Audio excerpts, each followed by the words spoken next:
Trump memicu kekacauan politik pada hari Selasa 2 Juni 2026. Setelah kematian, pasukan sekutu memanaskan pemberitaan tentang Irak dan sekali lagi menempatkan Timur Tengah di pusat kampanye tekanan terhadap Washington. Prajurit Amerika dan tentara Inggris tewas saat latihan di pangkalan udara Erbil di Irak Utara. Di wilayah sensitif, dekat perbatasan Iran, di mana pasukan Barat masih beroperasi dalam misi keamanan, pelatihan, dan pemberantasan terorisme. Otoritas Amerika Serikat dan Inggris menganggap kasus ini sebagai kecelakaan saat latihan, tetapi insiden ini menjadi heboh. Tepat ketika Iran meningkatkan ancaman, milisi kembali menekan sekutu-sekutu Washington. Dan pihak kiri berusaha mengubah setiap tragedi menjadi bukti kelemahan Trump. Namun pemahaman yang sebenarnya justru berbeda. Siapa yang diuntungkan ketika kematian tentara dijadikan senjata politik? Mengapa Iran muncul memprovokasi sementara negosiasi masih terbuka? Bagaimana reaksi Trump ketika ada yang mencoba mendorong Amerika Serikat ke dalam perang yang tak terkendali? Saya akan segera menceritakan semuanya kepada Anda. Jika Anda menyukai konten yang langsung dan tanpa basa-basi seperti ini, pertimbangkan untuk berlangganan, karena di sini ada video seperti ini setiap hari. Kematian terjadi pada hari Minggu 31 Mei 2026 selama aktivitas militer bersama di pangkalan udara Erbil di Kurdistan, Irak. Wilayah ini bukanlah titik sembarangan di peta. Erbil menjadi markas bagi kehadiran Amerika, Inggris, dan sekutu lainnya karena terletak di wilayah yang telah digunakan selama bertahun-tahun untuk operasi melawan negara Islam, perlindungan kepentingan Barat, dan koordinasi dengan pasukan lokal Kurdi. Militer Amerika Serikat melaporkan bahwa tentara Amerika tewas dalam kecelakaan saat pelatihan, sementara Kementerian Pertahanan Inggris mengonfirmasi kematian anggota militer Inggris dalam konteks yang sama. Identitas para korban awalnya dirahasiakan demi menghormati keluarga mereka, dan rincian teknis kecelakaan tersebut masih dalam penyelidikan. Disitulah persaingan atas narasi mulai terjadi. Bahkan sebelum ada kesimpulan publik tentang penyebab pasti kematian tersebut, sejumlah media anti-Trump buru-buru mengaitkan kasus ini dengan serangan Iran, aksi balasan di utara Irak, dan tekanan dari Teheran terhadap pangkalan Barat. Tujuan politiknya tentu saja adalah menciptakan kesan bahwa Trump telah kehilangan kendali atas Timur Tengah. Seolah-olah kematian dua tentara dalam kegiatan pelatihan secara otomatis menjadi bukti kekalahan strategis Gedung Putih. Manuver ini berusaha menghapus detail penting. Kekacauan muncul karena Iran, milisinya, dan sekutu-sekutu regionalnya tahu bahwa Washington kembali membuat mereka membayar harga, memberlakukan blokade, tekanan, dan tuntutan. Iran mencoba menggunakan setiap front sebagai alat pemerasan.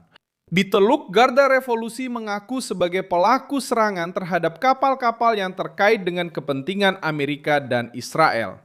Di Irak, daerah-daerah di dekat pangkalan Barat kembali diperlakukan sebagai ajang intimidasi. Di Lebanon, Hizbullah menekan Israel dan berusaha mengambil keuntungan dari gencatan senjata yang rapuh.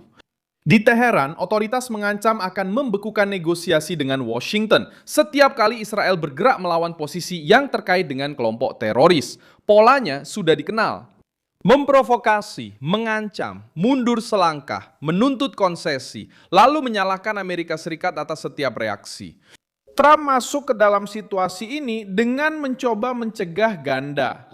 Jebakan pertama adalah militer, mendorong Amerika Serikat ke dalam eskalasi terbuka di beberapa front sekaligus, dari Irak ke Lebanon, dari Teluk ke Laut Merah. Jebakan kedua adalah politik, mengubah setiap korban, setiap kebocoran, dan setiap ketegangan antara sekutu menjadi amunisi melawan Gedung Putih itu sendiri. Namun fakta menunjukkan bahwa Trump berada di pusat pembicaraan, justru karena semua orang tahu bahwa tanpa Washington tidak ada kendali nyata atas Israel, Hizbullah, Iran, dan kelompok bersenjata mereka.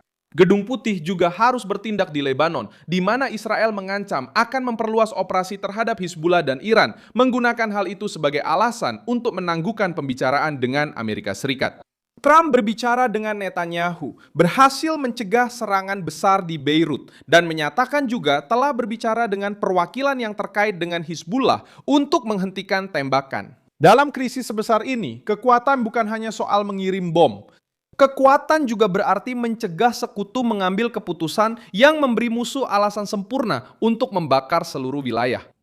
Netanyahu menghadapi tekanan internal dari para menteri dan sekutu yang mendukung respons lebih keras terhadap Hizbullah. Hizbullah di sisi lain berusaha tampil sebagai perlawanan sambil tetap menjaga Lebanon terikat pada perhitungan Iran. Iran berusaha menampilkan diri sebagai pembela rakyat Lebanon, namun menggunakan wilayah Lebanon sebagai alat tawar-menawar melawan Israel dan Amerika Serikat. Trump sedang menghadapi permainan kotor ini tanpa membiarkan media mengubah kompleksitas situasi menjadi berita utama yang mudah menyerangnya. Kematian pasukan di Irak dalam situasi ini menjadi pemicu emosional untuk menyerang presiden. Namun, masalah utamanya adalah jaringan ketidakstabilan yang telah dipelihara Teheran selama beberapa dekade. Pangkalan udara Erbil menjadi simbol perang tekanan ini karena terletak di wilayah di mana Washington tidak bisa begitu saja menghilang. Jika Amerika Serikat pergi, ruang tersebut akan diisi oleh Iran, milisi, penyelundupan, intelijen yang bermusuhan, dan sel-sel ekstremis. Inggris juga terlibat dalam cerita ini karena mereka berlatih bersama Amerika. Kematian tentara Inggris menunjukkan bahwa kehadiran Barat di Irak bukan hanya milik Amerika, tapi dari sebuah koalisi yang masih berusaha menjaga wilayah tetap terkendali secara minimal terhadap ancaman-ancaman yang belum hilang. Memerangi negara Islam, melindungi pangkalan, menjaga keamanan para diplomat, dan mengawasi kelompok-kelompok yang terkait dengan Iran adalah bagian dari situasi ini. Ketika kecelakaan fatal terjadi di pangkalan seperti ini, dampaknya sangat besar. Karena hal itu melibatkan keluarga, pemerintah, sekutu, dan sebuah wilayah di mana setiap kekurangan informasi bisa menjadi bahan bakar untuk spekulasi.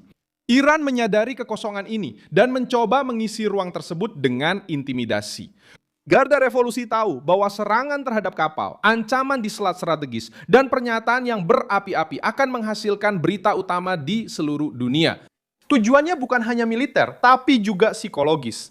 Teheran ingin para investor, pemerintah, komandan, dan pemilih Amerika merasa bahwa harga untuk menghadapi rezim ini terlalu mahal. Pesan dari Iran sangat sederhana. Jika Washington menekan, Timur Tengah akan terbakar. Trump mencoba membalikan logika ini, menunjukkan bahwa ada konsekuensi juga bagi mereka yang memprovokasi. Perbedaannya sekarang adalah Trump tidak hanya merespons Iran, dia sedang berusaha mengendalikan sekutu, menahan milisi, menjaga ruang negosiasi, dan mempertahankan tekanan militer tanpa terjebak dalam perang yang diinginkan oleh para lawannya. Itu menjelaskan ketegangan dengan Netanyahu. Trump tahu bahwa Israel berhak membela diri dari Hezbollah, tetapi dia juga tahu bahwa serangan yang salah perhitungan di Beirut bisa memberi Iran alasan sempurna untuk meninggalkan negosiasi, menggerakkan kelompok proksi, dan menyalahkan Washington atas ledakan regional yang baru. Politik nyata membutuhkan kekuatan, tetapi juga membutuhkan kendali. Kasus Erbil juga mengungkapkan poin penting lainnya, mengganggu. Bahkan ketika pejabat Amerika dan Inggris berbicara tentang kecelakaan latihan, kecemasan publik meningkat karena wilayah tersebut dikelilingi oleh ketegangan. Ini tidak membenarkan mengubah kecurigaan menjadi fakta, tetapi mewajibkan Washington untuk bertindak cepat, transparan, dan tegas terhadap setiap ancaman eksternal. Penyelidikan harus menjelaskan apa yang terjadi, bagaimana itu terjadi, dan apakah ada kegagalan operasional, peralatan, lingkungan berisiko, atau campur tangan apapun. Tanggapan dari Trump harus melalui jalur ini, melindungi keluarga, menuntut penyelidikan, melindungi pasukan, dan menegaskan bahwa setiap serangan terhadap warga Amerika akan ada konsekuensinya. Trump membuat situasi jadi kacau ketika memutuskan untuk tidak menyerahkan kendali kepada pemerasan ini. Tanggapan itu tidak perlu berupa omong kosong, tapi harus berupa tekanan terhadap Teheran, penguatan keamanan di pangkalan, koordinasi yang ketat dengan London, dan peringatan langsung kepada kelompok-kelompok yang mengelilingi pasukan Amerika. Saya Milson Alves Global, seorang internasionalis, dan tujuan saya adalah membuat Anda selalu mendapat informasi yang benar setiap hari. Tautan berita ada di deskripsi video. Beri suka pada video ini, berlangganan saluran ini, dan di akhir, lihat komentar-komentarnya agar Anda semakin terlibat dengan komunitas. Milson Alves Global.